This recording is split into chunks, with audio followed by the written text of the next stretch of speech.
الحمد لله نحمده ونستعينه ونستغفره ونعوذ بالله من شرور أنفسنا ومن سيئات أعمالنا من يهد الله فلا مضل له ومن يضلل فلا هادي له ونشهد أن لا إله إلا الله وحده لا شريك له ونشهد أن سيدنا وحبيبنا ومولانا محمدا عبده ورسوله الذي أرسله بالحق بشيرا ونذيرا وداعيا إلى الله بإذنه وسراجا منيرا فقد قال الله تعالى في كلامه المجيد والفرقانه الحميد أعوذ بالله من الشيطان الرجيم بسم الله الرحمن الرحيم من عمل صالحا من ذكر أو أنثى وهو مؤمن فلنحيينه حياة طيبة ولنجزينهم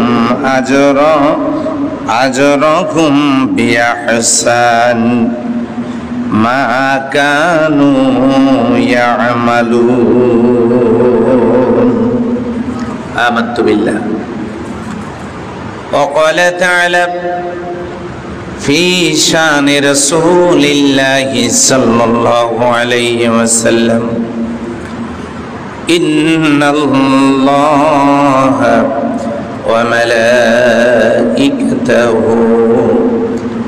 يصلون على النبي يا أيها الذين آمنوا صلوا عليه وسلموا تسليما اللهم صل على محمد وعلى آل محمد كما صليت على إبراهيم وعلى آل إبراهيم إنك حميد مجيد اللهم بارك على محمد وعلى آل محمد كما باركت على إبراهيم وعلى آل إبراهيم إنك حميد مجيد আলহামদুলিল্লাহ। ঐতিহ্যবাহী আলতাবনগর মসজিদে উপস্থিত সম্মানিত আমার দিনী ভাই ও বোনেরা, আমি সকলকে অন্তরের অন্তঃস্থল থেকে মহব্বতের সাথে আরো একবার দোয়ার আশায় সশ্রদ্ধ সালাম পেশ করছি। আসসালামু আলাইকুম ওয়া রাহমাতুল্লাহি ওয়া বারাকাতুহু। আল্লাহ তাআলার দরবারে হামদে বারি তাআলা পেশ করছি, যিনি দয়া করে মায়া করে এক জাহিলিয়াতের অন্ধকার থেকে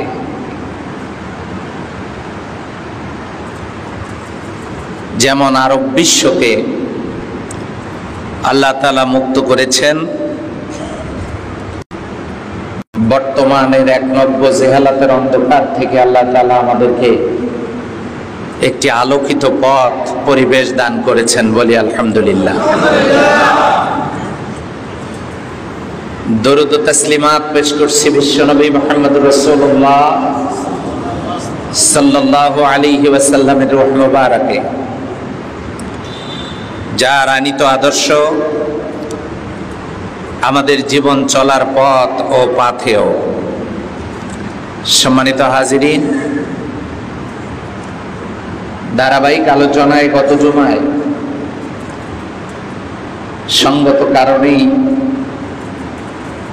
আমাদেরকে প্রেক্ষাপটের আলোকে কথা বলতে হয়েছে। আজ আমরা আবারও ফিরে আসব আমাদের সে ধারাবাহিক আলোচনায়। আমি আপনাদের সামনে সূরা আন-নাহলের ৯৭ নম্বর আয়াত, এই আয়াতটা তেলাওয়াত করেছি। এই আয়াতের মধ্যে আল্লাহ সুবহানাহু ওয়া তাআলা বলছেন, মান আমিলা সালিহা মিন যাকারিন আও উনসা ওয়া হুয়া মুমিনুন, মুমিন অবস্থায় কোনো পুরুষ এবং নারী তারা যদি নেক আমল করে। আমার কথা কি বোঝা যাচ্ছে? আমার কথা বোঝা যায়? নেক আমল করতে হবে কি অবস্থায়? ঈমানদার অবস্থায়, মুমিন অবস্থায়। পুরুষ এবং নারী যদি নেক আমল করে, ফালা নুহিয়ান্নাহু হায়াতান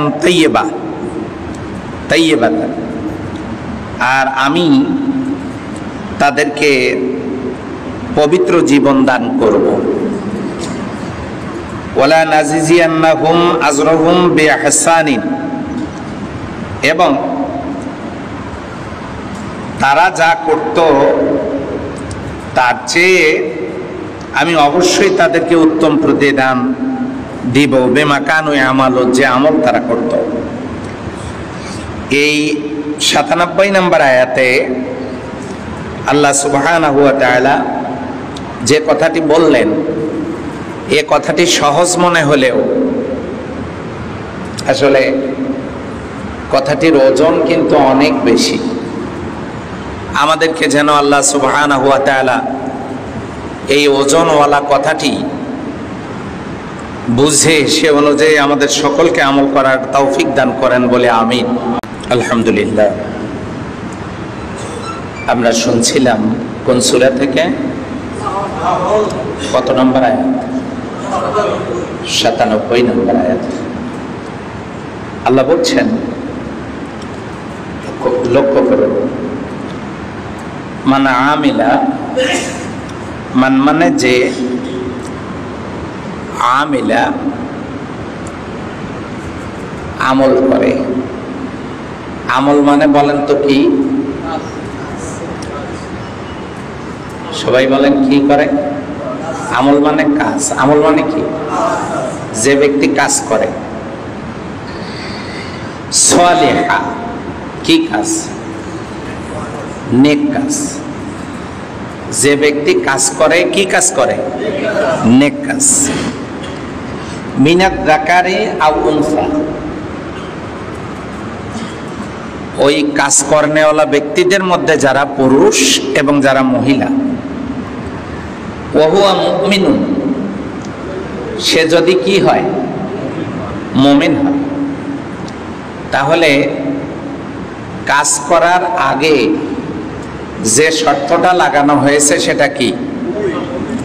মুমিন হওয়া, ঈমানদার হওয়া। আমার কথা বুঝতে মনে হয় আপনাদের কষ্ট হচ্ছে। এক লোকের তেলাওয়াত খুবই সুন্দর, সহি, কাপড় চোপড় পরিষ্কার, সুন্দর জায়নামাজ, টুপি পাঞ্জাবি নামাজের যে পোশাক সেটাও আছে, মহিলাদের হিজাব সেটাও আছে। তিনি নামাজে দাঁড়াইছেন, নামাজের তারতিব, রুকু সেজদার নিয়ম সবই ঠিক আছে, কিন্তু লোকটা ওযু করে নাই। নামাজ তো হবে মনে হয় না? আমি বোঝার জন্য বলছি, পোশাক যত সুন্দরই হোক, চেহারা যত চমৎকার করে সাজানোই হোক, জায়নামাজ যত দামি হোক, রুকু সেজদার তেলাওয়াত যত চমৎকারই হোক, ওযু গোসল তায়াম্মুম দ্বারা যদি পবিত্রতা অর্জন না হয় তাহলে কি নামাজ হবে? তাহলে নামাজের পূর্বে কি করতে হবে? পবিত্রতা অর্জন করতে হবে। তাহলে প্রত্যেকটা কাজের একটা মূল আছে, সেটা হলো আমরা দান করি, ইহুদি নাসারারাও দান করে। আমরা হয়তো 1, 2, 5, 10 টাকা করি, তারা 10, 20 কোটি, মিলিয়ন, বিলিয়ন, ট্রিলিয়ন দান করে। কত বেশি! আমরা হয়তো সামান্য মানুষের উপকার করি, তারা কোটি কোটি টাকা মানুষের জন্য খরচ করে। এত কিছু যে করে তারা, কিন্তু এগুলার একটাও আমার আল্লাহর দরবারে মূল্য পাবে না। এ কারণেই যে তাদের কি নাই, মূল জিনিসটা নাই, ঈমান নাই।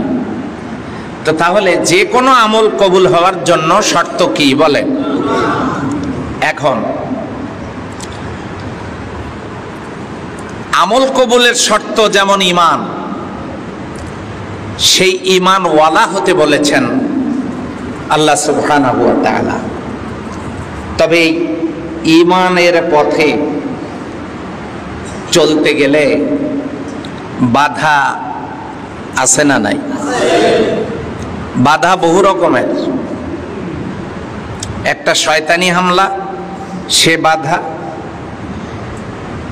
মানুষের পক্ষ থেকে বাধা, একটা মনের বাধা, পারিবারিক বাধা, সব কিছু মিলে অনেক বাধা অতিক্রম করে আল্লাহর পথে চলতে হয়, নেক কাজ করতে হয়, নেক আমল করা যায়। ব্যক্তি যদি আল্লাহর সন্তুষ্টির জন্য কাজ করতে পারেন তাহলে তাকে বাধা, আল্লাহর সন্তুষ্টির জন্য কাজ করতে চান তবে তাকে বাধা অতিক্রম করেই কাজগুলো করা লাগবে। লাগবে কি লাগবে না? সম্মানিত হাজিরিন, সেজন্য আজকে যারা আপনারা এখানে মসজিদে এসেছেন সালাত আদায় করার জন্য, এই মসজিদের দরজাটা যদি মুয়াজ্জিন সাহেব ভালো করে বন্ধ করে দিয়া, উনি উধাও, মানে ওনাকে আর খুঁজে পাওয়া যাচ্ছে না, আপনারা কেউ ঢুকতে পারতেছেন না, তাহলে যদি ঢুকতে পারতেন আপনারা এখানে, তাহলে এখানে আপনারা তাসবিহ তাহলিল করতে পারতেন, কোরআন তেলাওয়াত করতে পারতেন, সালাত আদায় করতে পারতেন, দান সাদাকা করতে পারতেন, রুমালের ভিতরে, ব্যাগের ভিতরে, এগুলো আপনারা করতে পারতেন, আল্লাহর জিকির করতে পারতেন, এত কিছু নেক কাজগুলো করতে পারতেন যদি আপনারা ঢুকতে পারতেন। কিন্তু ঢুকতে পারেন নাই। কি কারণে? যে মুয়াজ্জিন সাহেবের কাছে চাবি সংরক্ষিত, তিনি তালা দিয়ে চাবি নিয়ে নেই, তিনি ঢুকতে দিলেন না, এই কাজগুলো করা গেল না। আচ্ছা বলেন তো, এতগুলো মানুষের এই নেক কাজগুলো না করার পিছনে দায়ীটা কে? কথা বলে না কে? আমাদের মুয়াজ্জিন না, আমাদের মুয়াজ্জিনকে আবার এরকম মনে করেন না। তাহলে এতগুলো ভালো কাজ যে করতে পারে নাই আল্লাহর বান্দারা, তার জন্য দায়ী ব্যক্তি একজন। ঠিক তেমনি এই সমাজের ভিতরে অনেকগুলো ভালো কাজ আমরা দীর্ঘ 15টা বছর করতে পারি নাই, তালা দেয়া ছিল, আমরা করতে পারি নাই। কোন জায়গায় পারিনি? শিক্ষা ব্যবস্থার দিকে তাকিয়ে দেখুন। শিক্ষা ব্যবস্থা এখন কোন অবস্থা? অর্থনীতির দিকে তাকায় দেখেন কি অবস্থা, আইন শৃঙ্খলার দিকে তাকিয়ে দেখেন বিগত 15 বছরের কি অবস্থা, আলেম ওলামাদের উপরে জুলুম নির্যাতনের স্টিম রোলারের কি অবস্থা। একটা তাফসির মাহফিল করার জন্য অনুমতির ধর্ণা দিতে হতো বিভিন্ন জায়গায় গিয়ে, হতো না? হতো না? তাহলে দরজা খুলে দেওয়ার কারণে যেমন ভালো কাজ করার, নেক কাজ করার সুযোগ মুয়াজ্জিন দরজা খোলা থাকার কারণে, খোলা রাখার কারণে যেমন আমরা পাচ্ছি, ঠিক তেমনি আমার দেশের তরুণ যুবকদের, ছাত্রদের জীবনের বিনিময়ে আমার আল্লাহ তাআলা ভালো কাজ করবার জন্য একটা রাস্তা আমাদের জন্য মুক্ত করে দিয়েছেন। বলেন সুবহানাল্লাহ। এখন আমরা যে দরজাটা খোলা পেলাম ভালো কাজ করার জন্য, যারা আটকে রেখেছিল, পৃথিবীর ইতিহাসে কোনো জালিম নিজেদেরকে জালিম মনে করে না। কোন জালিম পৃথিবীর ইতিহাসে নিজেদেরকে জালিম মনে করে না। নমরুদ করে নাই নিজেকে জালিম মনে, নিজেকে জালিম মনে করে নাই ফেরাউন, সাদ্দাত, কারুন, হামান, আবু জেহেল, কেউ পৃথিবীতে নিজেদেরকে জালিম মনে করে নাই। কিন্তু গ্লাসের মধ্যে পানি ঢালতে ঢালতে গ্লাস যখন পূর্ণ হয়ে যায়, তারপরেও যদি কেউ পানি ঢালে, অতিরিক্ত পানি যেমন উচ্ছিষ্ট অবস্থায় পড়ে যায়, গ্লাসে আটকানো যায় না, ঠিক তেমনি জালেমদের পাপের পেয়ালা যখন পূর্ণ হয়ে যায়, তখন আর ওই জালেমের এই পাপের পেয়ালা পূর্ণ হওয়ার পর এই পাপ আমার আল্লাহর বরদাস্ত করেন না। সেই জন্য আল্লাহ সুবহানাহু ওয়া তাআলা যুগে যুগে যারা নিজেদেরকে ঘোষণা দিক অথবা না দিক, ইতিহাস যাদেরকে জালিম হিসাবে চিহ্নিত করেছে, চিত্রিত করেছে, আল্লাহ তাআলা জনপদকে সেই জালিমদের হাত থেকে আল্লাহ সুবহানাহু ওয়া তাআলা যুগে যুগে মুক্ত করেছেন। এখন আমরা দরজা খোলা পেয়ে আমাদের কাজ কি? কি কাজ করা? কি আমল করা? মনে নাই ওই আগেরটা কি আমল? নেক আমল করা। আবার ফিরে যাই ওই দরজায়। মুয়াজ্জিন সাহেব দরজায় তালা দিয়ে রাখার কারণে যেমন কোনো ভালো কাজ করা যায় না, ঠিক তেমনি রাষ্ট্রটা যদি কোরআন দ্বারা পরিচালিত না হয়, তাহলে সবগুলো কাজ ভালো কাজ হিসাবে আল্লাহর দরবারে গৃহীত হয় না। এই জন্য আমরা যেহেতু দরজা দিয়ে ঢুকতে পেরেছি, গোলামি করব আল্লাহ, আল্লাহ যেহেতু পরিবেশ দান করেছেন, এখন আমাদের কাজ কি? এক কথায় আমরা যদি সেই রাষ্ট্রটাকে কোরআন দ্বারা পরিচালিত করতে চাই, তাহলে আমাদের কাজ কি? নাম্বার 1 যেটা কাজ, সেটা হলো সবার আগে নিজেকে গড়া। কিভাবে গড়ব? আমার ভাইয়েরা, আমার মা বোনেরা, ভালো করে কান লাগান। যদি আমি ইসলামী রাষ্ট্র করতে চাই, এই ইসলামী রাষ্ট্রটা করার আগে আমার 3.5 হাত বডিটাকে ইসলামী রাষ্ট্র বানাবার প্রয়োজন। আওয়াজ দিয়ে বলেন, আছে না নাই? তাহলে কি করতে হবে? আমার এই 3.5 হাত বডিটাকে আমি ইসলামী রাষ্ট্র বানাবো কিভাবে?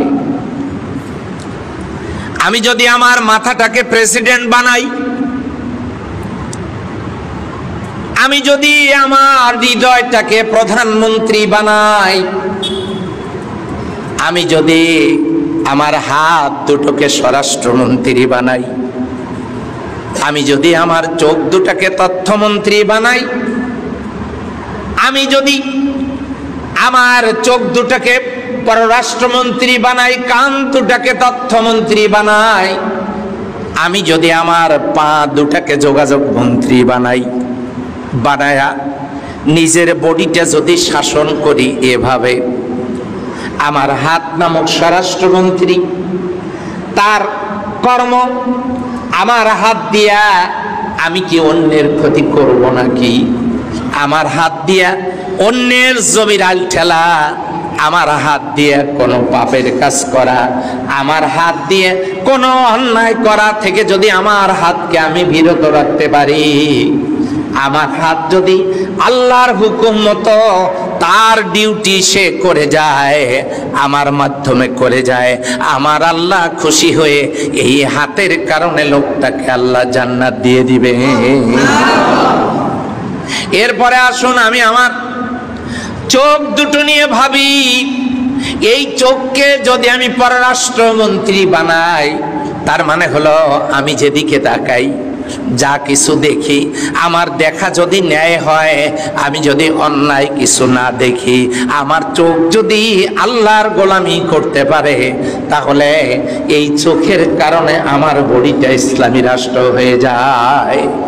আমি দেখব আমার কান, আমি আমার কান দিয়া এই তথ্যমন্ত্রী কি শোনে কান দিয়া, কান যদি আমার ভালো কিছু শোনে, কান যদি আমার ভালো কিছু মেমোরিতে নিয়ে নেয়, আর খারাপ কিছু শোনা থেকে যদি কানকে বিরত রাখতে পারি, গান বাজনা, অশ্লীল গান বাজনা শোনা থেকে কানকে যদি বিরত রাখতে পারি, অশ্লীলতা দেখা থেকে চোখকে যদি বিরত রাখতে পারি, তাহলে আমার কান আর চোখ আমার পররাষ্ট্রমন্ত্রী আর আমার তথ্যমন্ত্রীর কারণে গোটা বডিটা ইসলামী রাষ্ট্র হয়ে যায়। এরপরে আমি দেখব আমার পা, যোগাযোগ মন্ত্রী, আমার পা কোথায় যায়, অন্যায় কোনো কাজে আমার পা আগ বাড়িয়ে যায় কিনা, আমি যদি সেটা কন্ট্রোল করতে পারি, আমার পা যদি ভালো কাজে চলে যায়, তাহলে পায়ের কারণে আমার বডি হবে ইসলামী রাষ্ট্র। এবারে আসেন আপনার হৃদয় প্রধানমন্ত্রী, এই হৃদয় নামক প্রধানমন্ত্রীকে চিন্তা করে দেখেন তো, এই হৃদয় কার জন্য? এই হৃদয় যদি আমি আমার আল্লাহর জন্য করতে পারি, আল্লাহ বলেন, কুল ইন্না সলাতি ওয়া নুসুকি ওয়া মাহইয়ায়া ওয়া মামাতি লিল্লাহি রাব্বিল আলামিন।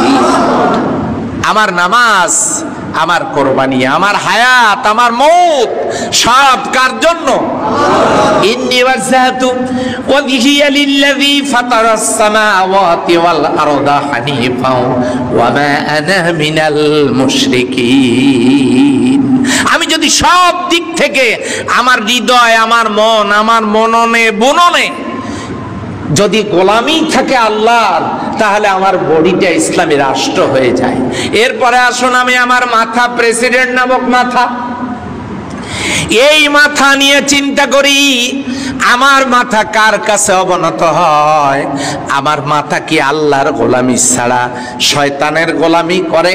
আমার মাথা কি আল্লাহর দেওয়া জীবন ব্যবস্থা ছাড়া অন্য কোন জীবন ব্যবস্থা মেনে চলতে চায়? আমার মাথা যদি শয়তানের মত আর পথ পরিহার করে আল্লাহর গোলামির জন্য প্রস্তুত হয়ে যায়, তাহলে মাথা নামক প্রেসিডেন্ট, হৃদয় নামক প্রধানমন্ত্রী, হাত নামক স্বরাষ্ট্রমন্ত্রী, আর চোখ নামক পররাষ্ট্রমন্ত্রী, কান নামক তথ্যমন্ত্রী, আর পা নামক যোগাযোগ মন্ত্রী, মাথা হলো প্রেসিডেন্ট। গোটা বডিটাকে যদি আল্লাহর গোলাম বানানো যায়, তাহলে কেবলমাত্র একটা মানুষ তার বডিটার ভিতরে ইসলামী রাষ্ট্র কায়েম করতে পারে। আওয়াজ দিয়ে বলেন সুবহানাল্লাহ। এই জন্য ইসলামী রাষ্ট্র আমি গড়তে চাই, তার আগে আমার নিজেকে গড়ার দরকার আছে না নাই? আওয়াজ দেন, আছে? আমরা কি গড়ার নিয়ত করতে পারি ইনশাআল্লাহ? হ্যাঁ, তাহলেই তো আলটিমেটলি সমাজটা পরিবর্তন হয়ে যাচ্ছে। আমি হারাম খাবো না, এই মুখ দিয়ে হারাম খাবো না, হারাম কিছু বের করব না, হাত দিয়ে হারাম কিছু নেব না, ধরবো না, হারাম কাছে সহযোগিতা করব না, অন্যায় করব না, চোখ দিয়ে হারাম কিছু দেখব না, কান দিয়ে হারাম কিছু শুনবো না, পা দিয়ে হারাম কাজে যাব না, হৃদয় দিয়ে হারাম কিছু নিয়ে ভাববো না, আর মাথাটা দিয়ে আমি আল্লাহ ছাড়া আর কারো গোলামি করব না, গোটা বডি ইসলামী রাষ্ট্র হয়ে গেছে। ইসলামী রাষ্ট্রকে সামারাইজ যদি করা যায়, এই গোটা বডিতে ইসলামী রাষ্ট্র হয়ে যাবে। বলেন সুবহানাল্লাহ। তাহলে ইসলামী রাষ্ট্র বানানোর আগে 1 নম্বরে গড়তে হবে কি? হ্যাঁ, সবার আগে কি করতে হবে? নিজেকে গড়তে হবে। মনে থাকবে আপনাদের? এরপরে 2 নাম্বার, ইসলামী রাষ্ট্র বানাতে গেলে 2 নম্বরে নিজের পরিবারকে গড়তে হবে। পরিবার গড়া কি জিনিস? যদি স্ত্রী থাকে তাহলে স্ত্রীর হক আদায় করতে হবে। বিয়ে করলে মহারণা দিতে হবে, স্ত্রীর ভরণ পোষণ দিতে হবে, স্ত্রীর হক আদায় করতে হবে, স্ত্রীকে পর্দা করাতে হবে, স্ত্রীকে আল্লাহর গোলামি করার জন্য আদেশ দিতে হবে, আল্লাহর বিধিবিধান পালন করার জন্য। যদি স্ত্রী না থাকে তাহলে পিতামাতার হক আদায় করতে হবে, পিতামাতার সেবা শুশ্রূষা করতে হবে, অসুস্থ হলে ট্রিটমেন্ট করতে হবে, নাকি বৃদ্ধাশ্রমে রাখতে হবে? কোনটা? কি করতে হবে? অসুস্থ হলে সেবা শুশ্রূষা করতে হবে, প্রয়োজনীয় জিনিসগুলো তার এনে দিতে হবে, তারপরে তার হক অধিকার প্রতিষ্ঠিত করতে হবে। যদি আপনার পিতা থাকে, মা থাকে, হুমা জান্নাতুকা ওয়া নারুকা, তারা তোমাদের জন্য জান্নাত, তোমাদের জন্য জাহান্নাম। এই জন্য পিতা মাতাকে আল্লাহর গোলামি করার জন্য পরামর্শ দিতে হবে, অনুরোধ জানাতে হবে, আল্লাহর বিধান মেনে চলার জন্য অনুরোধ পিতামাতাকে জানাতে হবে। আপনি যদি পিতা হন, আপনার কি দায়িত্ব? সন্তানের হক আদায় করতে হবে। সন্তান জন্মগ্রহণের পর তার সুন্দর একটা নাম রাখতে হবে, তার আকিকা দিতে হবে, তাকে দ্বীনি জ্ঞান শিক্ষা দিতে হবে, তার জন্য কিছু করতে হবে, তাকে, তার এই বাচ্চাটাকে যে সে যাতে বেঁচে থাকলে কিছু করতে পারে, এই জন্য তাকে যোগ্য করে গড়ে তুলতে হবে। পিতা মাতারও সন্তানের উপরে হক অধিকার আছে, আপনাকে সে দায়িত্ব পালন করতে হবে। হযরত লোকমান আলাইহিস সালামের মতো বলতে হবে, ইয়া বুনাইয়া, হে আমার কলিজার টুকরা সন্তান, হে আমার কলিজার টুকরা সন্তান, তুমি আল্লাহর সাথে কাউকে শিরিক করবে না। আল্লাহ তা'বুদু ইল্লা ইয়াহু ওয়া বিল ওয়ালিদাইনি ইহসানা, আল্লাহ ছাড়া আর কারো দাসত্ব করবে না। ওয়ালা তুশরিক বিল্লাহ, আল্লাহর সাথে শরীক করবে না, আর পিতামাতার সাথে খারাপ আচরণ করবে না। এইভাবে করে আপনি আপনার সন্তানকে নসিহা করবেন, সে যেন আল্লাহর গোলাম হতে পারে। তাহলে আপনি পিতা হলে আপনার দায়িত্ব, সন্তান হলে আপনার দায়িত্ব, স্বামী হলে আপনার দায়িত্ব, এবারে স্ত্রী হলে আপনার দায়িত্ব। উপরে যে সমস্ত মা বোনেরা আছেন, কান লাগান, আপনাদেরও দায়িত্ব আছে স্বামীর আনুগত্য করা, স্বামীর আনুগত্য করা। আল মারআতু ইযা সাল্লাত খামসাহা, যদি কোনো মহিলা 5 ওয়াক্ত সালাত আদায় করে, ওয়া সামাত শাহরাহা, রমজান মাসে রোজা রাখে, ওয়া আহসানাত ফারজাহা, নিজের সতীত্বের হেফাজত করে, ওয়া আতাআত বা'লাহা, স্বামীর সৎ কাজের আনুগত্য করে, তার মানে আল্লাহর দ্বীন মেনে চলে, আল্লাহর কোরআনের সমাজ কায়েমের কাজে শরীক হয়ে যায়। তাহলে কিয়ামতের দিন এই 4টা কাজের বিনিময়ে আল্লাহ তাআলা আল্লাহর জান্নাতের 8টা দরজা তার জন্য খুলে দেবেন। মহিলারা আল্লাহর জান্নাতে যেতে পারবে। তাহলে স্বামীর সৎ কাজের আনুগত্য স্ত্রীকে অবশ্যই করতে হবে। এই জন্য আমরা যদি নিজের বডিটাকে ইসলামী রাষ্ট্র বানাবার পর আমরা চেষ্টা করব আমাদের পরিবারটাকে ইসলামী রাষ্ট্র বানাবার জন্য। আমার যে মেয়ে আছে, আমার মেয়ে কি পর্দা করে? আমার যে ছেলে আছে, আমার ছেলে কি নামাজ পড়ে? আমার ছেলে কি ধূমপান মুক্ত? আমার মেয়ে কি পর্দা করে? আমার মেয়ে কি শরীয়ত মানে? আমার স্ত্রী কি শরীয়ত মানে? আমি যে পিতার সন্তান, আমি আমার পিতাকে, আল্লাহর ইবাদতের পরে পিতামাতার মর্যাদাকে গুরুত্ব দিতে বলা হয়েছে, আমি কি আমার সেই পিতার যোগ্য সন্তান হতে পেরেছি? আমি পিতা, আমার সন্তানদেরকে কি আমি আল্লাহর পথে পরিচালিত করতে পেরেছি? হৃদয়ের আয়নায় যদি এই বিষয়গুলো নিয়ে পর্যালোচনা হয়, আত্মসমালোচনায় আসে, তাহলে পরিবারটা ইসলামী রাষ্ট্র হয়ে যায়। সুবহানাল্লাহ। কালকেও বললে হবে, অসুবিধা নেই, আজকেই বলা লাগবে, এত দরকার না, কাল সকালবেলা খাওয়ার পরে বলবো। তাহলে পরিবারটাকে আমরা ইসলামী রাষ্ট্র বানাতে পারবো। আমার কথায় মনে হয় আপনারা বিরক্ত হচ্ছেন নাকি? এরপরে আসেন, আমরা সমাজটাকে আমরা যদি পরিবর্তন করতে চাই, ইসলামী রাষ্ট্র বানাতে চাই, তাহলে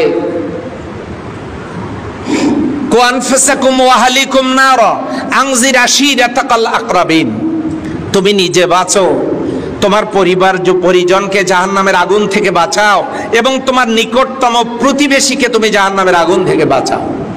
এখন প্রতিবেশীর হক আদায় আমাদের করতে হবে। আপনি প্রতিবেশী কাকে মনে করেন? আত্মীয় স্বজনদের হক আদায়ের পাশাপাশি আপনি যদি আপনার আত্মীয় স্বজনের খোঁজ খবর নেন, আত্মীয় স্বজনেরাও আপনার খোঁজ খবর নেবেন। কথা কি ঠিক আছে ভাই? আপনি যদি প্রতিবেশীর আপনজন হয়ে যান, প্রতিবেশীর সাথে শত্রুতা করে আপনার লাভ কি? মৃত্যুবরণ করলে, দুর্ঘটনা ঘটলে পাশের বাড়ির লোকটাই তো আপনার বাড়িতে ছুটে আসবে আগে। ঘরে আগুন লেগেছে, পানির বালতি নিয়ে তো সেই আসবে। আপনি মারা গেছেন, অসুস্থ হয়েছেন, হাসপাতালে তো সেই নিয়ে যাবে। আপনি মারা গেছেন, ওই বাঁশঝাড় থেকে বাঁশ তো সেই কাটবে, কবর তো সেই খুঁড়বে। এই জন্য প্রতিবেশীর সাথে সম্পর্ক নষ্ট করা কোনো প্রয়োজন নেই। আমরা যদি চাই আমরা সমাজটাকে ইসলামী রাষ্ট্র বানাবো, তাহলে প্রতিবেশীর সাথে সম্পর্ক, আত্মীয় স্বজনের সাথে সম্পর্ক ভালো করতে হবে। আমি আলতাফনগর মসজিদে আজ একটা নতুন অনুরোধ করতে চাই, করব, রাখবেন আপনারা? আপনারা যারা আমার আলোচনা শুনছেন, কোনো ব্যক্তি মারা গেলে সংবাদটা শোনার সাথে সাথে আমি যাদের সামনে কথা বলছি তারা আগে সেখানে ছুটে যাবে। যদি তারা নিকটবর্তী প্রতিবেশী হন, তারা সেখানে আগে ছুটে যাবে। পারবো ইনশাল্লাহ? কথা দিবেন? পারবো ইনশাল্লাহ। এরপরে তার কফিন নিয়ে যাওয়ার জন্য আপনি কফিনটা, এই মসজিদের মুসল্লিরা অলসতা করে পিছনে থাকবে না, কফিনটা ধরার চেষ্টা করবে, কবর খোঁড়ার কাজে সহযোগিতা করবে। প্রয়োজনে সবার আগে লাফ দিয়ে কবরে নেমে লাশটাকে কবরে রাখার জন্য চেষ্টা করবে। তার মানে ভালো কাজ যেখানে, আলতাফনগরের মসজিদের মুসল্লিরা সবার আগে হাজির হবে সেখানে। পারবো ইনশাল্লাহ আমরা? তাহলে আমরা এভাবে করে আমাদের সমাজটাকে যদি স্বজন বানাতে পারি, তাহলে আমরা সমাজটাকে ইসলামী রাষ্ট্র বানাতে পারবো ইনশাআল্লাহ। দেখুন, ইসলামী রাষ্ট্র মানে এই না যে কালকেই লাঠি নিয়ে বের হও, সামনে যা পাও জন্মের মতো পিটাও, হ্যাঁ, আর জন্মের মতো সবাইকে ভয়ভীতি দেখাও, হ্যাঁ, দেখায়া ইসলামী রাষ্ট্র কায়েম করো। এটা কি ইসলামী রাষ্ট্র? কথা বলেন, আওয়াজ দেন, এটা কি ইসলামী রাষ্ট্র? দেখুন, আমি ব্যক্তি জীবনে আমরা যদি সিদ্ধান্ত নিয়ে বডিটাকে ইসলামী রাষ্ট্র বানাতে পারি, আমি যদি আমার পরিবারটাকে, আমার বাড়িটাকে ইসলামী রাষ্ট্র বানাতে পারি, আমি যদি আত্মীয় স্বজনকে নিয়ে আমার সমাজটাকে ইসলামী রাষ্ট্র বানাতে পারি, এরপরে দেখুন, ব্যক্তি ঠিক হয়ে গেল, পরিবার ঠিক হয়ে গেল, সমাজ ঠিক হয়ে গেল, এখন মেরামত করতে হবে কি বলেন? কথা বলেন, এখন কি মেরামত করতে হবে? রাষ্ট্র। সেই রাষ্ট্র মেরামতের জন্য যখন নেমে পড়া হবে, বলেন তো মাঝপথে কেউ বাধা হয়ে দাঁড়াতে পারে কি পারে না? হ্যাঁ, পারে? পারে না?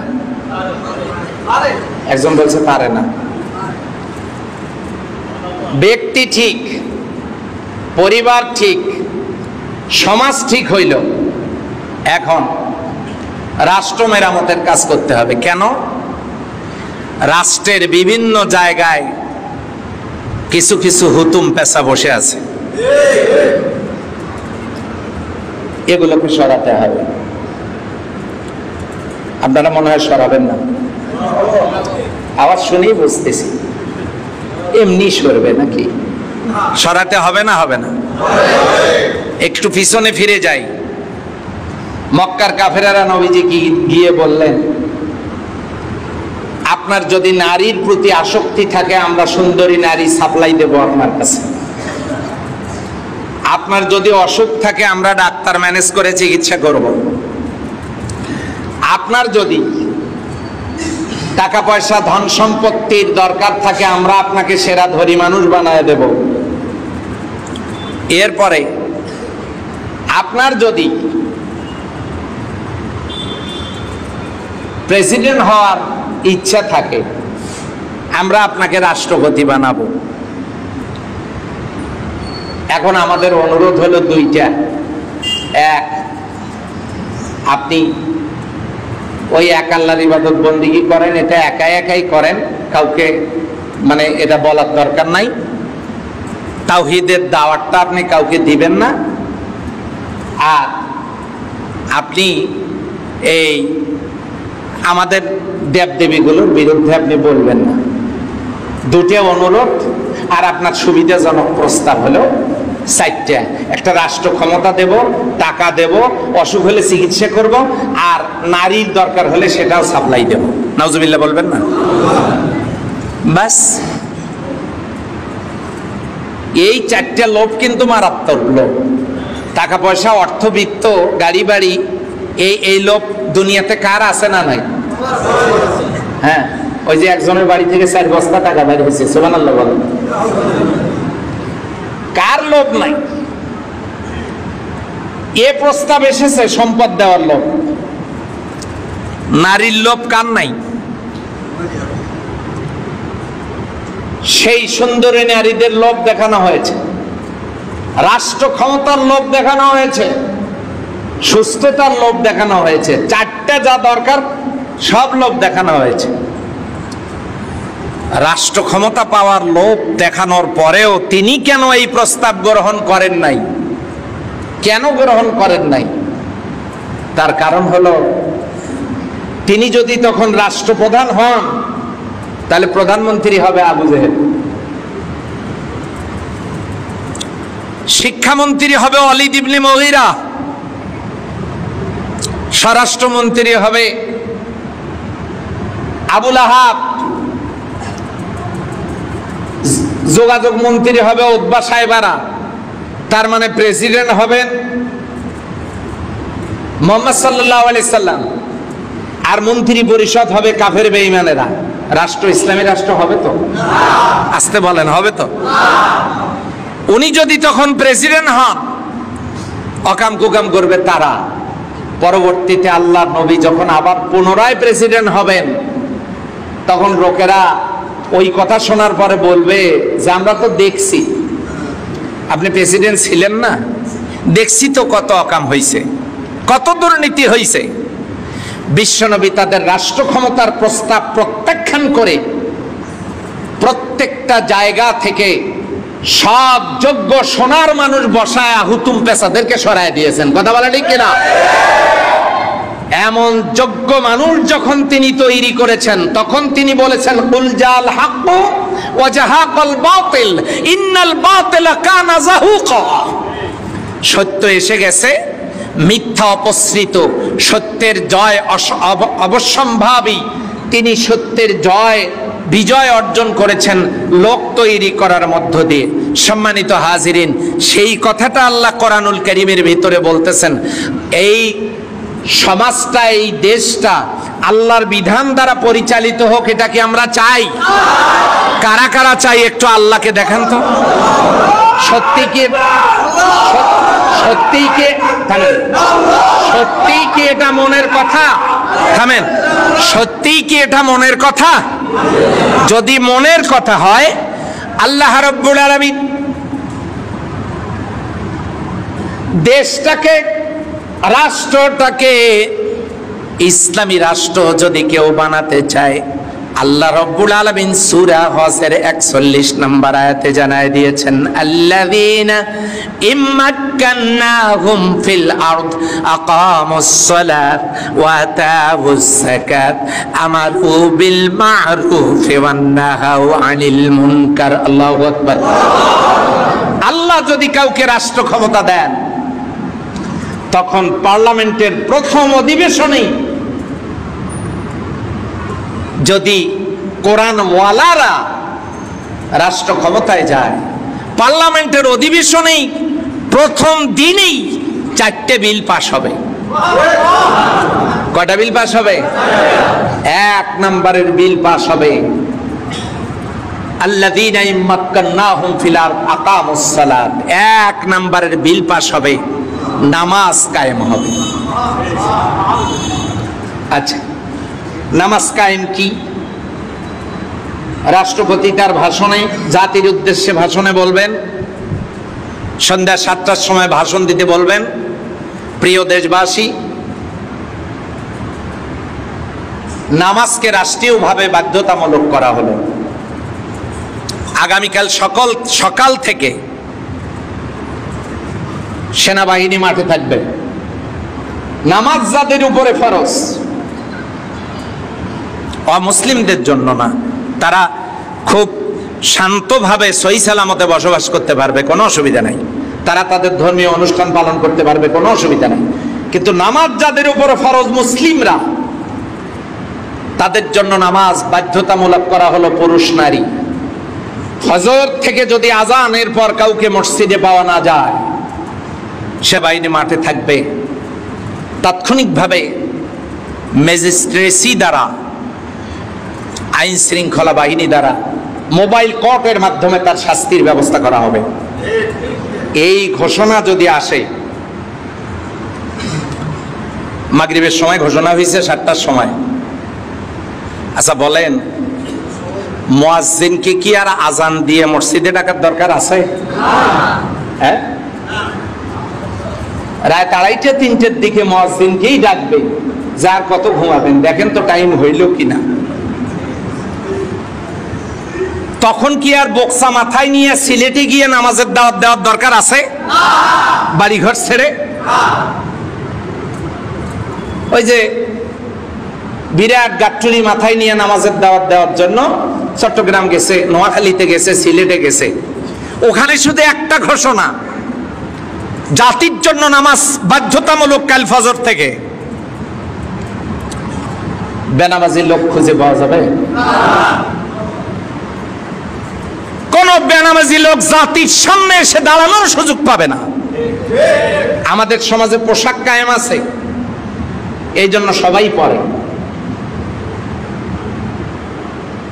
আগামী নির্বাচনে যদি কোনো ন্যাংটা লোক ভাষণ দিতে দিতে বলে, আপনাদের মহব্বতে আমি সব খুলে ফেলাইছি, শুধু জাঙ্গিটা আছে, চাইলে ওটাও আমি খুলে ফেলবো, আপনাদেরকে দিয়ে দেব, এইরকম বক্তব্য যদি কোনো প্রার্থী দেয়, তাকে আপনারা কি বলবেন?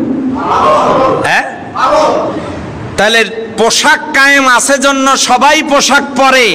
উলঙ্গ মানুষ সামনে দাঁড়ালে সে যেমন পাগল, ঠিক তেমনি নামাজ যদি কায়েম হয়ে যায়, তাহলে কোন বেনামাজি, চরিত্রহীন, কোন লম্পট নির্বাচনের ময়দানে দাঁড়ানোর সাহস পাবে না। নামাজ কায়েম হয়ে গেল, রেজাল্ট কি হবে? ইন্নাস সালাতা তানহা আনিল ফাহশাই ওয়াল মুনকার।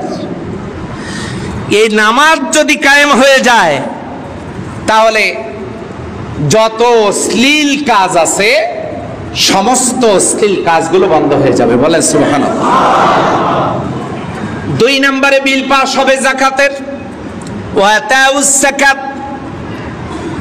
এখন কেউ যদি প্রশ্ন করতে চায়, যাকাতের বিল পাস হয়ে কি হবে? ও আল্লাহর বান্দা বান্দিরা ভালো করে শোনেন, বাংলাদেশে যদি সিস্টেমেটিক ওয়েতে যাকাত কালেক্ট করা হয়, তাহলে বাংলাদেশে অর্থনীতিবিদেরা বলেছেন, বাংলাদেশে প্রতি বছর যদি সিস্টেমেটিক ওয়েতে যাকাত কালেকশন করা হয় তাহলে যাকাত আদায় হবে কমপক্ষে 40,000 কোটি টাকা। কত হাজার? 40,000 কোটি টাকা। কি করবেন তা দিয়ে? পীরগঞ্জের তালিকা তৈরি করুন। এই তালিকা তৈরি করার পর আপনি খোঁজ নিয়ে দেখেন 18,000 মানুষ দরিদ্র সীমার নিচে বসবাস করছে। এই 18,000 মানুষকে আপনি মাইকিং করে পীরগঞ্জ সরকারি উচ্চ বিদ্যালয় মাঠে ডাকেন, 1,000 কোটি টাকা নিয়ে কেউ এখানে আসুক। 1,000 কোটি টাকা নিয়ে পীরগঞ্জে দরিদ্রদের সমস্যার সমাধানের জন্য যদি কেউ আসে, কাউকে 5-10 টাকা করে না। যদি বলা হয় তোমার কি দরকার, আমার হালের বলদ দরকার, লাগবে কত? 2 লাখ, নিয়ে যাও। তোমার কি দরকার? আমার কিছু টাকা দরকার, আমি একটা মুদি দোকান দেব, নাও নিয়ে যাও। তোমার কি দরকার? আমার একটা আবাদের জন্য পাওয়ার টিলার দরকার, সেলো মেশিন দরকার, নিয়ে যাও। তোমার কি দরকার? আমার দরকার আমার মেয়ে বিয়ে দেওয়া দরকার, কত লাগবে? নিয়ে যাও। তোমার কি দরকার? আমার কিছু ঋণ আছে পরিশোধ করা দরকার, নিয়ে যাও। এমনি করে করে 1, 2, 5, 10, 50, 100, 1 লাখ, 2 লাখ না, আপনি 18,000 মানুষকে লক্ষ লক্ষ টাকা দিয়ে বিদায় করেন, আপনি 1,000 কোটি টাকাও শেষ করতে পারবেন না। সম্ভব না।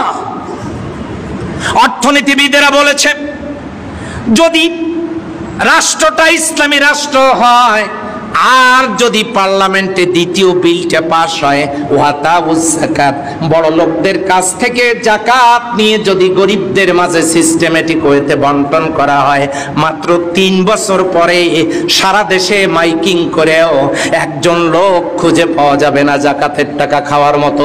বলেন সুবহানাল্লাহ। মদিনা যখন ইসলামী রাষ্ট্র হলো, হযরত ওমর রাদিয়াল্লাহু তাআলা আনহু যাকাতের টাকা নিয়ে লোককে পাঠিয়ে দিয়েছেন 7 দিন আগে একজনকে। লোকটা ফিরে আসে নাই। যাকাতের টাকা বিতরণের জন্য সে মানুষ খুঁজে না পেয়ে ক্লান্ত শ্রান্ত অবস্থায় পাহাড়ের পাদদেশে একটা জায়গায় সে বিশ্রাম নিচ্ছিল। এরপরে 3 দিন আগে আরেকজনকে তিনি যাকাতের টাকা নিয়ে লোক খুঁজতে বলেছেন।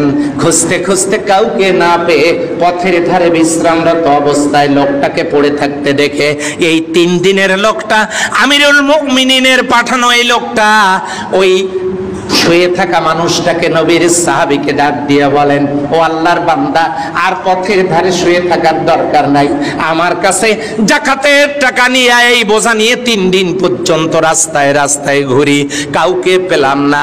আল্লাহর রাস্তায় টাকাগুলো তুমি নিয়ে আমাকে দায় মুক্ত করো। আমি আমিরুল মুমিনিনকে গিয়ে বলবো, ওগো আমিরুল মুমিনিন, যাকাতের টাকা দেওয়ার কোনো লোক না পাইয়া একজনকে পাইয়া সব টাকা দিয়ে এসেছি।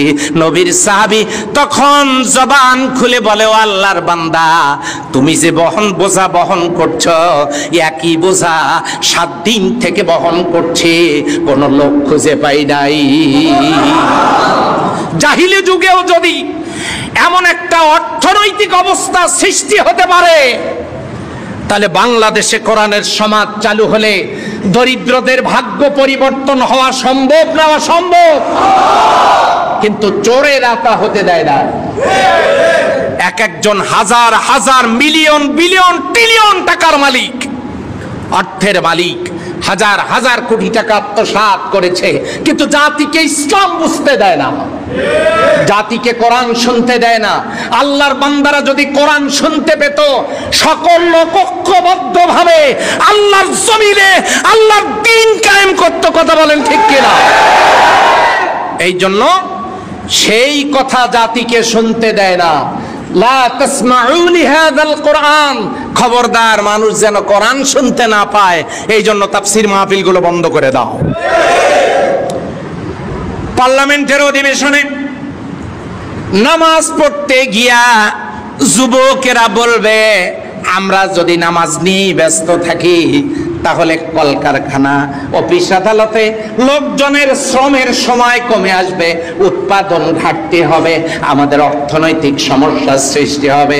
আল্লাহ বলেন, না রে বান্দা, আমি নামাজের কথা বলেছি যেখানে, যাকাতের কথাও বলেছি সেখানে। তার মানে সিস্টেমেটিক ওয়েতে নামাজ যদি কায়েম করো, তোমাদের ভাগ্যটা এমন ভাবে বদল করে দেব, সমাজের চেহারা পাল্টায় দেব। যাকাত ভিত্তিক অর্থনীতি দ্বারা তোমরা এমন অবস্থায় চলে যাবে, তোমাদের চাকরি খোঁজা লাগবে না, তোমাদেরকে কষ্ট করা লাগবে না।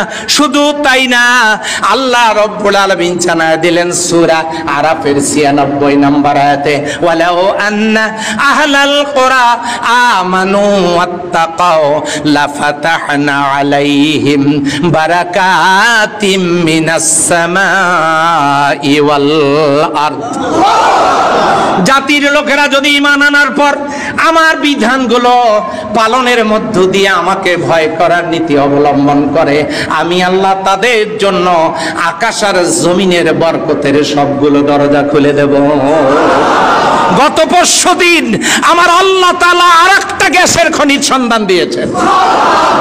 সম্মানিত ভাইরা, আকাশ আর জমিনের বরকতের দরজা, আকাশ জমিনের নিচে যত খনিজ সম্পদ, এগুলোর মালিক কে? এগুলো তৈরি করেছেন কে? আল্লাহ এগুলো হাতের নাগালে তুলে দেবেন। সম্মানিত ভাইয়েরা, আর কি অভাব হওয়ার কোনো সম্ভাবনা আছে? সৌদি আরব কোনোদিন একটা লোক বাংলাদেশে এসে চাকরি চাইছে? চাইছে? আফগানিস্তান থেকে এসে মনে হয় চাকরি চাইছে নাকি? কেন? আফগানিস্তান ইসলামী রাষ্ট্র করেছে তারা, আল্লাহ তাআলা তাদেরকে পান্নার খনি দান করেছেন, হীরার চাইতেও দামি। নেটে সার্চ দিয়ে দেখেন, অর্থনীতিবিদরা বলেছেন আগামী ৫ থেকে ৭ বছরের ভিতরে তাম পৃথিবীর ২২৮টা রাষ্ট্রের ভিতরে আফগানিস্তান সুপার 10-এ চলে আসবে। অর্থনৈতিক সিরিয়ালে 10-এর মধ্যে চলে আসবে। সে আল্লাহ আছেন না নাই? বর্তমানে ইউরোপে আছেন নাকি? আল্লাহর কোরআন ঘরে, প্রত্যেক মুসলিমের বাড়িতে বাড়িতে, অথচ আমরা জানবারও চেষ্টা করি না যে আল্লাহর কোরআন দিয়ে যদি সমাজ চলে, সেই সমাজ কত বরকতময় হয়ে যায়। এগুলোতে কলেজে পড়ানো হয় না, বিশ্ববিদ্যালয়ে পড়ানো হয় না, স্কুলগুলোতে যাতে আমার কলিজার টুকরা সন্তানেরা স্কুল কলেজ বিশ্ববিদ্যালয়ে ইসলাম জানতে না পারে, এই জন্য ইসলাম শিক্ষাকে সরায় দেওয়া হয়েছে। আজকে আমাদেরকে বুঝতে হবে ষড়যন্ত্র। আল্লাহর সাথে যুদ্ধ ঘোষণা করেছে, আল্লাহর সাথে বিদ্রোহ ঘোষণা করেছে। মুসলিমরা এটা বোঝার পরে আর ঘরে বসে থাকবে না। রাজি আছি তো ইনশাআল্লাহ? পার্লামেন্টে কয়টা বিল পাস হবে? ১ নাম্বার নামাজের বিল পাস হবে। সূরা হজের ৪১ নম্বর আয়াত বাড়িতে গিয়ে দেখবেন, ১ নম্বরে বিল পাস হবে নামাজের। নামাজ পড়লে জাতি চরিত্রবান হবে। ২ নম্বরে বিল পাস হবে যাকাতের, যাকাতের বিল পাস হবে। কোনো দরিদ্রতা থাকবে না, দরিদ্রতা থাকবে না। এখন বড় লোকের বাড়ি পুকুরের তলায় আর গরিবের বাড়ি পুকুরের পাড়ে। আচ্ছা বলেন তো, বৃষ্টি আসলে পানি জমা হয় কোথায়? কোন জায়গায়? নিচু জায়গায়। আর ওই পুকুরের পাড় শুকনাই থাকে। শুকনাই থাকে বলতে ওখানে পানি জমে না। ঠিক তেমনি গরিবের ঘরে যখন অর্থ আসে, এটা গরিবের ঘরে থাকে না, এটা চলে যায় পুকুরের তলায়, তার মানে বড় লোকের বাড়িতে। কেমনে যায়? ব্যবসাখানা দিয়ে রাখছে পিকনিক স্পটের নামে। অবশ্য আমাদের পীরগঞ্জে না, আমি ওই নদীর ওই পারের কথা বলছি।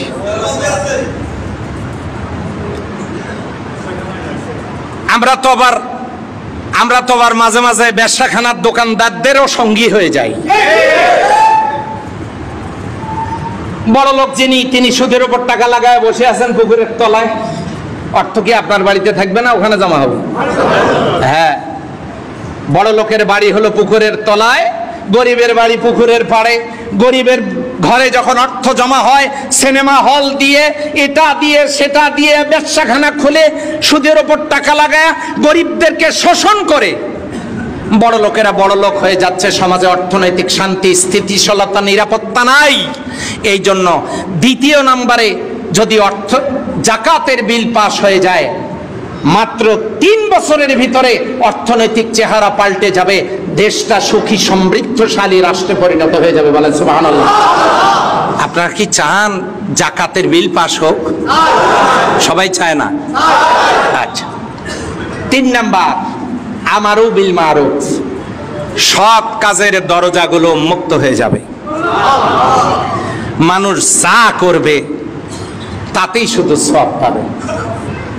হ্যাঁ, ছুরি বাড়িতে থাকে তরকারি কাটার জন্য, ফল কাটার জন্য, গরু জবাই করার জন্য, মুরগি জবাই করার জন্য ছুরি বাড়িতে থাকে। আচ্ছা বলেন তো, এই ছুরি যখন ডাকাতের হাতে থাকে তখন তো ছুরি আরো নিরাপদ, কি বলেন? হ্যাঁ, ছুরি বাড়িতে থাকলে কাজের প্রয়োজনে রাখা হয়, যা দিয়ে অনেক কাজ হয়, কিন্তু ডাকাতের হাতে থাকলে ছুরি যেমন নিরাপদ না, ঠিক তেমনি আমারু বিল মারুফ, সৎ কাজের বিল যখন পাস হবে,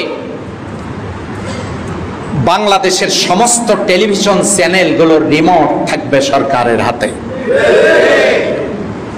কোন টেলিভিশন চ্যানেলে সাবানের অ্যাড দিতে গিয়ে, হ্যাঁ, সাবানের অ্যাড দিতে গিয়ে কাপড় খুলে যাবে না। হ্যাঁ, চুলের অ্যাড দিতে গিয়ে উলঙ্গ হওয়া লাগবে না। কথা ঠিক কিনা?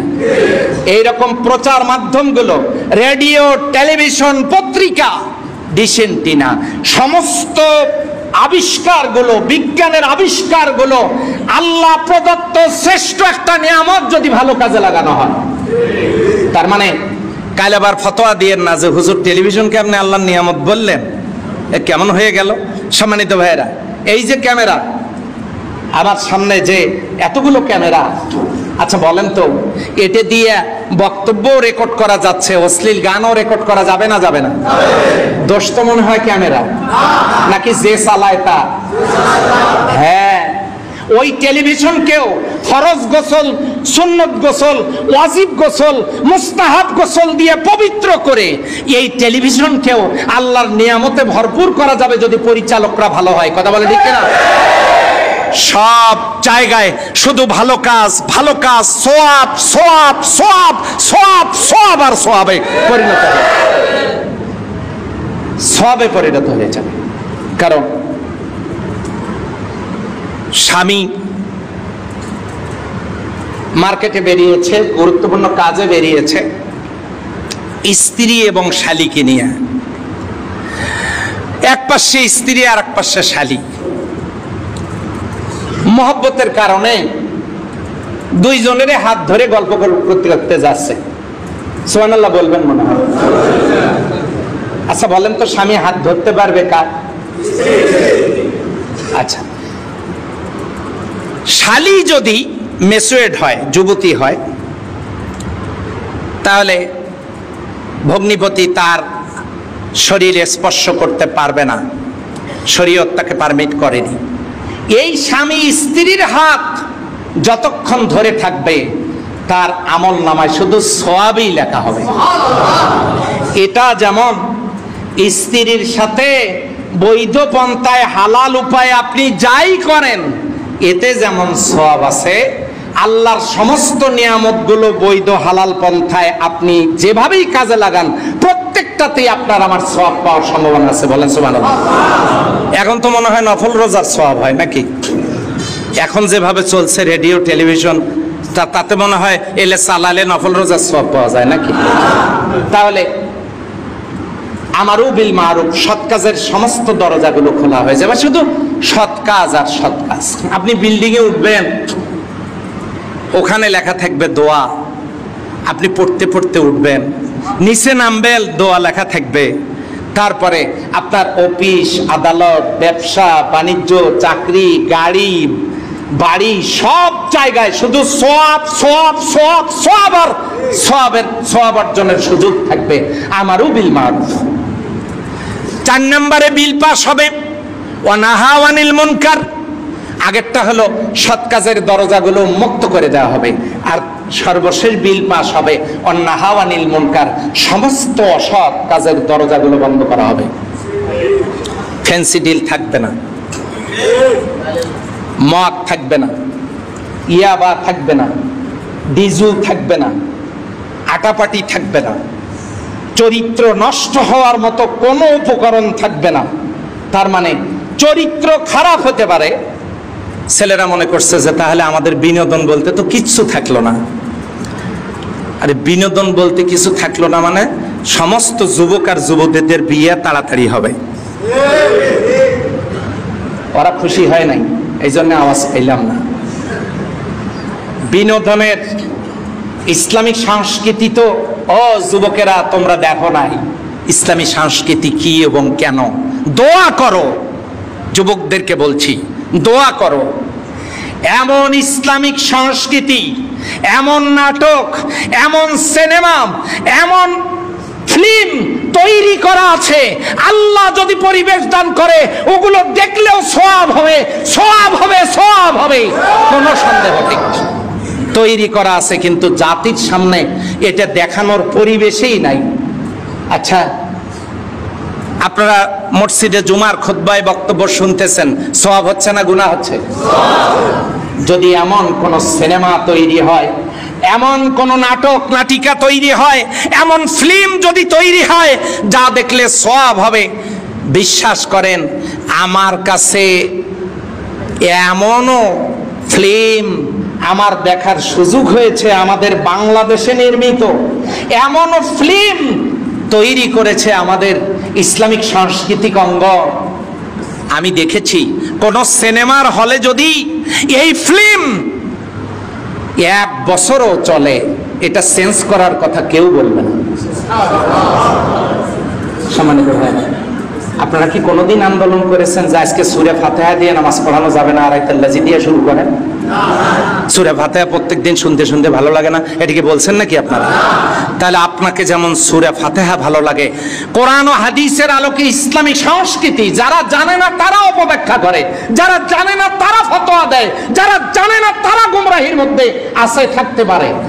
কিন্তু যাদের ইসলামী সংস্কৃতির মর্মকথা, ইসলামী সংস্কৃতি কি ও কেন, ইসলামী সংস্কৃতির ধরন ও প্রকৃতি, ইসলামী সংস্কৃতির বাস্তব রূপরেখা, এটা যারা জানেন, স্টাডি করেছেন, নির্মাণ করেছেন, তৈরি করেছেন, যারা জানেন এই ইসলামী সংস্কৃতি কেউ দেখলে সওয়াব তো হবেই, কিন্তু আমাদের সন্তানেরা এতটা বিনোদন পাবে, ওই তারে নারে বন্ধুরে কলা খাইছে এন্দুরে, এইসব নাটক নাটিকাতে যা আনন্দ পাইছে তার চাইতে শতগুণ আনন্দ উপভোগ তারা এখানে করতে পারবে, সওয়াবও কামাই করতে পারবে। বলেন সুবহানাল্লাহ।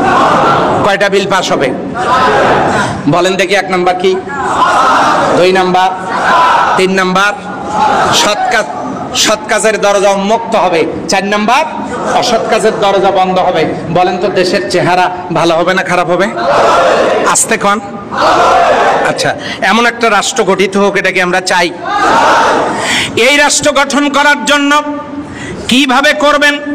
আমার আল্লাহ রাব্বুল আলামিন বলেন, ইন্নাল্লাহা ইউহিব্বুল্লাযীনা ইউকাতিলুনা ফি সাবিলিহি সাফফান কাআন্নাহুম বুনিয়ানুম মারসুস। ইন্নাল্লাহা, নিশ্চয় আল্লাহ, ইউহিব্বুল্লাযীনা, তাদেরকে ভালোবাসেন, লাইক করেন, পছন্দ করেন, ইউকাতিলুনা ফি সাবিলিহি সাফফান, যারা আল্লাহর জমিনে আল্লাহর দ্বীন, আল্লাহর আইন ওই 4 দফা বাস্তবায়নের জন্য পার্লামেন্টের অধিবেশনে 4টে বিল প্রথম দিনই পাশ হোক, এটার জন্য কাজ করবে। ইন্নাল্লাহা ইউহিব্বুল্লাযীনা ইউকাতিলুনা ফি সাবিলিহি সাফফান, যারা কাতার বন্দী হয়ে ঐক্যবদ্ধভাবে একত্রিত হয়ে সবাই মিলে দলবদ্ধভাবে আল্লাহর জমিনে আল্লাহর দ্বীন কায়েম করার জন্য যারা কাজ করবে, আল্লাহ তাদেরকে ভালোবাসেন। সূরা নিসার 76 নম্বর আয়াতে আল্লাহ রাব্বুল আলামিন জানায় দিলেন, আল্লাযীনা আমানু ইউকাতিলুনা ফি সাবিলিল্লাহ, যারা ঈমানদার তারা আল্লাহর জমিনে আল্লাহর দ্বীন কায়েমের জন্য আন্দোলন করে, লড়াই করে, সংগ্রাম করে, সংঘবদ্ধ জীবন যাপন করে, ঐক্যবদ্ধভাবে প্রচেষ্টা চালায় আল্লাহর জমিনে আল্লাহর দ্বীন কায়েম করার জন্য। আমরা কি সাধ্যমতো চেষ্টা করতে রাজি আছি? সম্মানিত হাজিরিন, এই জন্য খেয়াল করুন, আল্লাযীনা আমানু ইয়াকাতিলুনা ফি সাবিলিল্লাহ, যারা ঈমানদার তারা লড়াই সংগ্রাম করে আল্লাহর জন্য। ওয়াল্লাযীনা কাফারু, আর যারা কাফের, ইয়াকাতিলুনা ফি সাবিলিত তাগুত, তারাও লড়াই সংগ্রাম করে, কিন্তু সেটা তাগুতের পথে, শয়তানের পথে। আমরা কার পথে চেষ্টা করব? আল্লাহর পথে না শয়তানের পথে? আল্লাহর পথে না শয়তানের পথে? তাহলে আল্লাহর বিধান যারা চায় না, আল্লাহর বিধান যারা চায় না, তারা যে নামাজে সাজগোজ করে আসছে ঠিকই, কিন্তু কি নাই? আপনাদের মনে কি নাই? ওযু নাই, পোশাক ভালো, তেলাওয়াত ভালো, রুকু সিজদা সবই ভালো, জায়নামাজ ভালো, সাজুগুজু ভালো, উঠে বসা সবই ঠিক আছে, কিন্তু কি নাই? ওযু নাই। ওযু না থাকলে যেমন নামাজ হবে না, এদিকে যত কিছুই ভালো হোক, ঠিক তেমনি নবীজি আল্লাহর জমিনে কার বিধান চালু করেছেন? সেই নবীর উম্মত হয়ে ওই কাজ বাদ দিয়া, ওই কাজ না করিয়া আপনি কিভাবে মনে করলেন যে আমি সলিড? কিভাবে মনে করলেন? আপনার পোশাক ভালো হতে পারে, আমার পোশাক ভালো হতে পারে, আমার তেলাওয়াত ভালো হতে পারে, আমার চেহারা ভালো হতে পারে, আমার রুকু সেজদা ভালো হতে পারে, আমার ওযু না থাকলে যেমন নামাজ হবে না। আমি মুসলিম দাবি করি, নবীর তরিকা মানতে পারিনি, আমার এই দাবি করা মুসলমানের কোনো মূল্য থাকবে না। এই জন্য আমাদেরকে আল্লাহর হুকুম মতো, নবীর তরিকা মোতাবেক এই কাজটা আমাদের করতে হবে। রাজি আছি ইনশাআল্লাহ? আল্লাহ রাব্বুল আলামিন বলেছেন, قال النبي صلى الله عليه وسلم الدنيا سجن المؤمن وجنات الكافر, দুনিয়া হলো মুমিনদের জন্য জেলখানা আর কাফেরদের জন্য জান্নাত। দুনিয়া মুমিনদের জন্য কি? আর কাফেরদের জন্য কি? জান্নাত। ও মুমিনেরা, এবারে আপনারা আসুন, আল্লাহ রাব্বুল আলামিন বলে দিচ্ছেন আপনাদেরকে, কাতিলুহুম ইউআযিবুহুমুল্লাহ বিআইদিকুম ওয়া ইউযিহিম ওয়ায়ানসুরুকুম আলাইহিম ওয়ায়াশফি সুদুরা কওমুল মুমিনিন। কওমুল মুমিনিন আল্লাহ রাব্বুল আলামিন বলতেছেন, আল্লাহ তাআলা বলেন, তোমরা ওই সমস্ত ব্যক্তিরা যারা আল্লাহর দ্বীন যারা চায় না, যারা মুমিনদেরকে কষ্ট দেয়, যারা ইসলাম কোরআন সমাজে চালু থাক এটা যারা চায় না, তোমরা তাদের বিরুদ্ধে লড়াই করো। আল্লাহ তোমাদের হাত দিয়ে ওদেরকে আযাব দেবেন, মানে শাস্তি দেবেন। বোঝেন নাই? তোমরা শুধু এই ময়দানে নামার দায়িত্ব পালন করো, আল্লাহর দ্বীনের জন্য নামার দায়িত্ব পালন করো, আল্লাহ তোমাদের দ্বারা তাদেরকে পরাজিত করবেন। কথা কার? তাদের শাস্তি হবে দুই রকম, একটা দুনিয়াতে তোমাদের হাত দ্বারা, আর একটা পরকালে তো আছেই। আর হলো আল্লাহ বলতেছেন ওয়াখজিহিম, এবং তাদেরকে অপদস্থ করবেন। শুধু শাস্তিই দেবেন না, অপমান অপদস্থ করবেন। বিভিন্নখানে শুরু হয়েছে মনে হয়, বিশ্বের বিভিন্ন জায়গায় অপদস্থ শুরু হয়েছে না? হয় না? হয়েছে না? মুমিনদের কাজ হলো মাঠে নামা, আল্লাহ অপদস্থ করবেন। আর তোমাদেরকে আল্লাহ, তোমরা যদি নেমে পড়ার দায়িত্ব পালন করো, আল্লাহ তোমাদেরকে সাহায্য করবেন। তোমাদেরকে সেই সাহায্য করবেন কি দিয়া? আল্লাহ বলছেন তাতানাজ্জালু আলাইহিমুল মালাইকা, প্রয়োজনে আল্লাহ ফেরেশতা নাজিল করে তোমাদেরকে সাহায্য করবেন। আর কি করবেন? আর এই নামার দায়িত্ব যারা পালন করবে, যারা কোরআনের সমাজ চায় মনে প্রাণে, এই কাজটার জন্য যারা নিজেরা কর্মতৎপরতার সাথে দায়িত্ব পালন করবে, আল্লাহ তাআলা বলছেন আমি তাদের অন্তর সমূহকে চিন্তা মুক্ত করে দেব।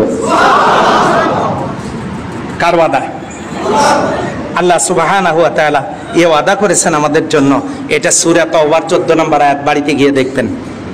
সূরা তাওবার 14 নম্বর আয়াতে আল্লাহ ওয়াদা করেছেন, আল্লাহ নামতে বলেছেন। সম্মানিত ভাইরা, শুধু শুরুটা করতে বলেছেন আল্লাহ, বিজয় দেওয়ার দায়িত্ব কার? আজকে সিদ্ধান্ত গ্রহণ করেছি আমরা যতদিন বেঁচে থাকবো আল কোরআনের পথেই থাকার চেষ্টা করতে পারবো তো ইনশাআল্লাহ। আল্লাহ আমাদের সকলকে কবুল করুন, সবাই বলে আমিন। আর শয়তানের পথ পরিহার করে আমরা আল্লাহর পথেই চলব। আমার দাওয়াত কোনো ব্যক্তির দাওয়াত না, আল্লাহর কসম আমি কোনো ব্যক্তির দাওয়াত আপনাদেরকে দিচ্ছি না। আমি কি বলেছি অমুকের আদর্শ মানতে হবে? আমি কি বলেছি যে কারো বাবার আদর্শ, কারো স্বামীর আদর্শ, কারো নেতার আদর্শ মানতে হবে? এটা কি আমি বলেছি? কোন দলের আদর্শ মানতে হবে সেটা কি আমি বলেছি? আমি বলেছি আল্লাহর কোরআনের কথা, আমি বলেছি রাসূলুল্লাহ সাল্লাল্লাহু আলাইহি ওয়াসাল্লামের কথা, যে নবীর সুপারিশ ছাড়া একটা লোকও জান্নাতের মুখ দেখবে না, যে নবীর সারা জীবনের কর্মসূচি ছিল আল কোরআনের বাস্তবায়ন, সেই নবীর উম্মত হয়ে আমাদের বসে থাকার সুযোগ নেই। আল্লাহ দরজা খুলে দিয়েছেন ভালো কাজ করার জন্য। আমরা কি আমাদেরকে দেওয়া আল্লাহর এই নিয়ামতের সময়টা কাজে লাগাতে রাজি আছি ইনশাআল্লাহ?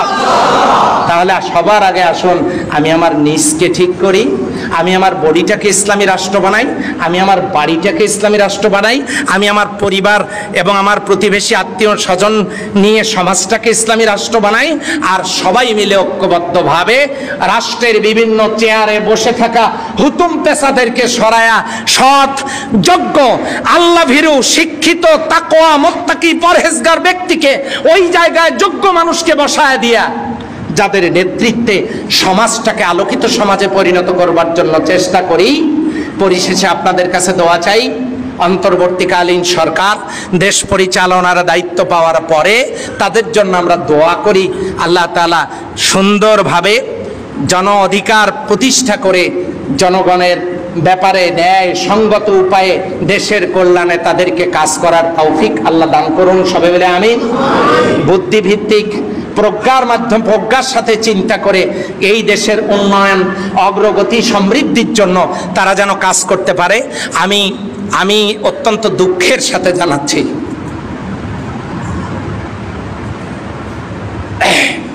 শত শত কলিজার টুকরা